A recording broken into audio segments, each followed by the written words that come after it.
But Sarah didn't know there was an interesting Hoffman-Newman connection.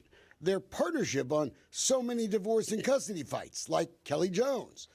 Research by Dolcefino Consulting shows since 2013, Hoffman and Newman have worked as partners in divorce cases. They've been on opposite sides. That's just in Harris County. Did Hoffman ever tell you that him and Bobby had worked together on cases? No, I had no idea. Years later, Sarah Hayden is still fighting to get her kids back, nearly 6 years after her divorce case started. And she has fired Robert Hoffman, and now she's taking Hoffman to court for malpractice. The simple fact is, if you're going to charge this much money to a client, you better produce the results. The lawsuit alleges Hoffman wanted $100,000 just to start the fight and talked very tough about his buddy, Mr. Newman. In the lawsuit, Hoffman refers to Newman, in effect, as sleazy, underhanded, and made himself out to be the moral version of Mr. Newman, doing things the right way.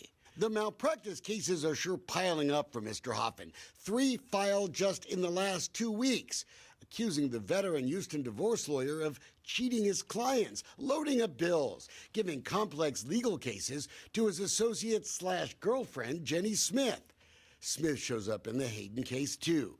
Both Robert Hoffman and Bobby Newman refused to talk to us about the ethics of their relationship, the obligations to tell desperate mommies and daddies about potential conflicts. I think the relationships are improperly close between these attorneys. So Kelly Jones gets why Sarah Hayden is now crying foul, why both feel like victims of family injustice. It is a good old boys club, you know, and I absolutely understand why she would be mad, especially if that was not disclosed to her. But are the judges listening? It's not okay. These are people's lives. These are children's lives, and it's disgusting. That's why Sarah Hayden agreed to come forward to send a clear message to Robert Hoffman. Like, how do you live with yourself doing this to families, doing this to little kids? Why did you hire us? Because I want the public to know what's going on so it doesn't happen to the person behind me. This racket needs to stop. Real estate developer Avi Ron is finished with his expensive divorce case, but he wanted us to expose family injustice in Harris County wherever we could find it. His wife had hired Newman and Hoffman, the bills in the millions. One day during his divorce, Avi Ron strolled down the hallway to Judge John Smoody's court to see the same lawyers, Hoffman and Newman, acting as legal enemies in Sarah's case. 100% conflict, the ultimate of all conflicts. How could it be friends on one case the same day and the next day go against each other, representing 2 parties that are opposing each other? No way it could work. He was clearly not welcome. Mr. Newman saw me and he called Robert and he said, "Hey, Robert, look, Avi's here." So all of a sudden, these 2 opposing counsels, the lawyers, become now friends. They're both against me. And Robert literally says, "What the F or what the F is he doing here?" After the lawyers complained to the judge, Judge Schmoody forced Avi Ron to leave a public courtroom. Ron asked the cops to investigate, and what they found will be the fodder of our continuing investigation. Those judges are 100% controlled by the lawyers. Judge Schmoody refused to answer our questions on camera, and in fact, he made one of my employees stay in his courtroom with an armed deputy nearby to delete any video we had taken of the judge through a courtroom window. Try that with me next time, Judge, and see what happens. You may wear a robe and run the courtroom, but don't forget, you're elected. Family Judge Schmoody talks a lot about children on his campaign website, but Sarah Hayden has a message for him too, about her kids and the damage already done by drawn-out family injustice that only enriches the lawyers. Really wonder what it's going to do to them 10 years down the road, you know? They're probably going to end up hating both of us.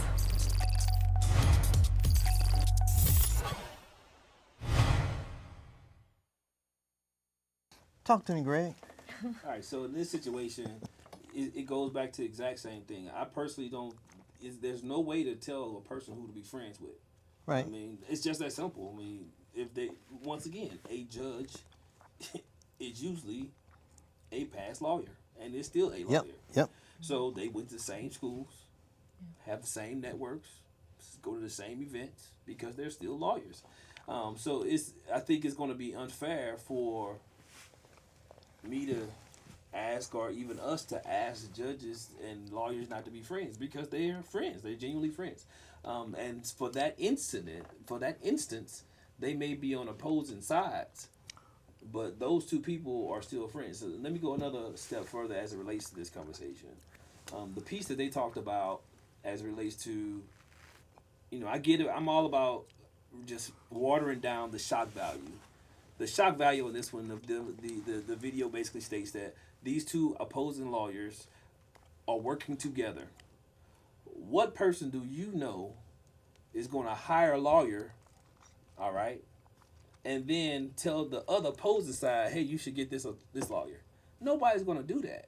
So let's say, for example, we're married, all right, I get an attorney, and then I say, hey, you should go get this attorney. Are you going to listen to me? Probably not. So it's kind of unfair for us to accept that as fact. Now, let's call it what it is. Those two attorneys probably have serious dollars, seriously popular websites that can pop up on a Google search. Yep. And one chooses number one, second one might be choosing number two. So, of course, if they're in Harris Court, their names are going to go against each other a lot of times, simply because they actually have the possibilities of referral for friends who referred, or maybe, just a Google search engine optimization that's better. So I just want to bring real conversation to the table. I can't co-sign on the fact that they're assuming or insinuating that these guys collectively are getting opposing cases. That doesn't make sense. It's just a shock value. Yeah, type and I'm video. sure when they're socially, talking to each other, on the tarmac, that they really are just discussing their grandchildren. Yeah, they're talking about they probably are cases talking about and ex parte communications. They don't follow the rules that they make victim parents follow. We have to follow those orders to the letter. But every order that they place aren't enforceable. I still haven't seen my child in 2 years, and I've got joint custody. How does that happen in Travis County, in Texas? Well, my reaction to what I've just seen is, I guess, one of the reasons I am so hard on my profession. Because I know that lawyers and judges are the drivers behind it. And as the drivers behind it, if you conduct yourself ethically and responsibly, you can you can reduce this madness. Yes. Now, there's an acquaintance of mine sitting in the audience.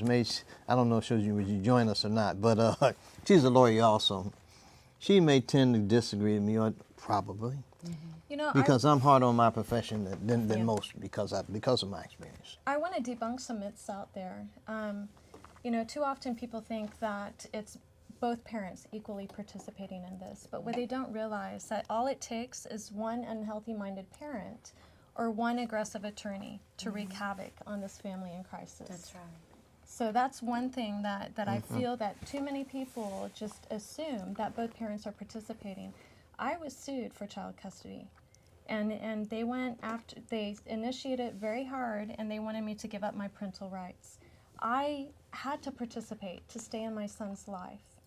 And the learning curve in this is immense, and it's very expensive. By the time a parent starts to understand the system and find that attorney that maybe would have been the better attorney to hire, they're so involved and entrapped in the system. Yep. And these lawyers play games, if you change attorneys, then they say, oh, something must be wrong with you. And then the retainer fee goes up and up. What may have started out as a $5,000 retainer fee then increases to $15,000, then $25,000, then $30,000, and you get bankrupted. So many parents are getting bankrupted in this process. And again, how is this in the best interest of the children? You know what disturbs me is that even the discussion among us, the one word I haven't heard that much is children. That's right. Yeah. And that's what it's about. We're talking about young people's lives. That's right. And the responsibility of dealing with a situation that involves young people's lives, to me, should suggest you to be a little bit more circumspect about the bullshit you start. That's We right. can cuss. I ain't know we can cuss. Okay, let's go. No, you're not supposed to cuss. Let me stop. You're not supposed to cuss. We can do I wish you could skin it all the way back and Hey, can I just get all the way can I throw down. out a fact that I think that if anyone's watching that is not in this demographic, that any parent can relate to, and that is if we don't put a stop to what's going on in family court right now, guess what? Our children are going to be about 45% of the population when they become adults, and they're going to marry your children. And then they have been raised in an environment of a high conflict, long-term custody dispute. These children have learned to run, have learned to deflect, and have learned not to tackle the hard things. So they're going to divorce. So I would say to any parent that's listening that this doesn't matter to them, I would tell them it matters more to them than it does to us. Because we're trying to sound the alarm, because you may have stayed married in a happy relationship and been able to give every privilege to your child, but what happens is they've got a 45% chance of marrying a high conflict child that is now an adult, and they're going to be an alienated grandparent and spend their retirement trying to fight for their grandchild. That's why it matters to everyone. And Dawn is talking about ACEs, adverse childhood experiences. Yeah. We could do an entire show just talking about what's happening to the children. We just might do that. Excellent. I hope Because you do. I believe the issues that we're talking about today deserve more than a one-shot deal. Absolutely. To me. Yeah, because I mean, I'm gonna tell you And straight so up. Yeah, this show, we won't be on for 2 weeks, 2 more weeks, because they're doing some upgrading at the station. And then I'm doing one show in June, I believe early. But on June the 11th, I'm going to be at the state Republican convention, and I'm going to hope that this show will be retelecast on the 11th. In the month of June, I don't see any reason why we shouldn't take up these issues again in a slower fashion, maybe. I think go ahead. There's so many areas. I mean, family law has systemic problems. So there are so many areas in family law. We can talk about CPS. We can talk about the lack of enforcement. We can talk about the psychologists that get involved, the forensic psychologists, and what a racket that is. There's so many areas to talk about. The OAG, the Office of Attorney General, and the enforcement. It's so terrible. It's systemic violence. It's structural violence. But you know what bothers me about the whole thing is because I know that those knuckleheads that happen to have JDs at the end of their name like I have, they have the power and ability, but not the willingness to try to produce more positive outcomes. I want to talk but money's being made off acrimony and disagreement. They damage more children than they help, and that's a fact. And I think that's kind of like one. We're talking about a lot of problems, and I think the one thing that's so profound is that I'm glad we actually are having this conversation, because a lot of people are not seeing this, and I believe this is not a sex thing, it's not a race thing, it's not a political party thing. It's just consistently untouched throughout the thing. Let me give you a real example. I actually was going to run for state representative for House District 46, and as I was going around, this was going to be my main topic.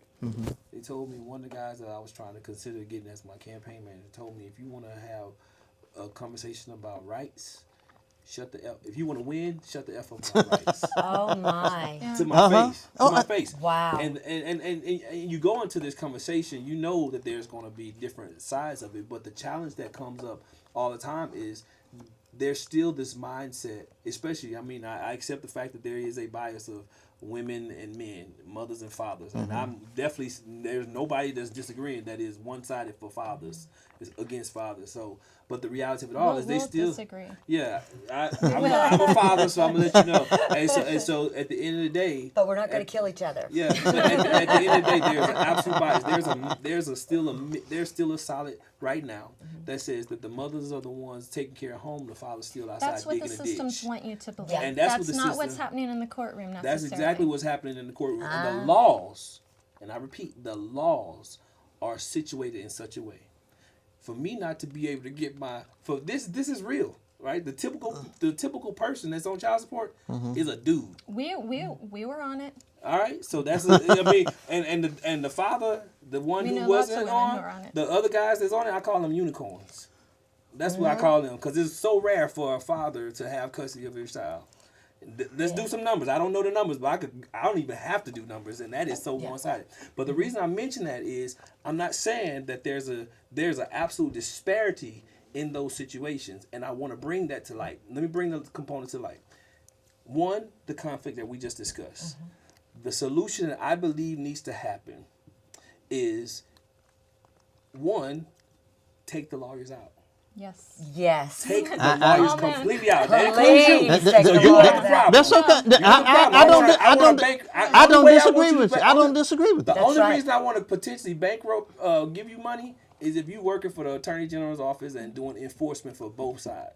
That's right. And Enforcement. whoever is involved in determining child custody and to sever two people that are getting a divorce, if they're incentivized by money, they are the worst Yeah. people And if to you're on determine salary, child if custody. you're on salary, you're doing your job.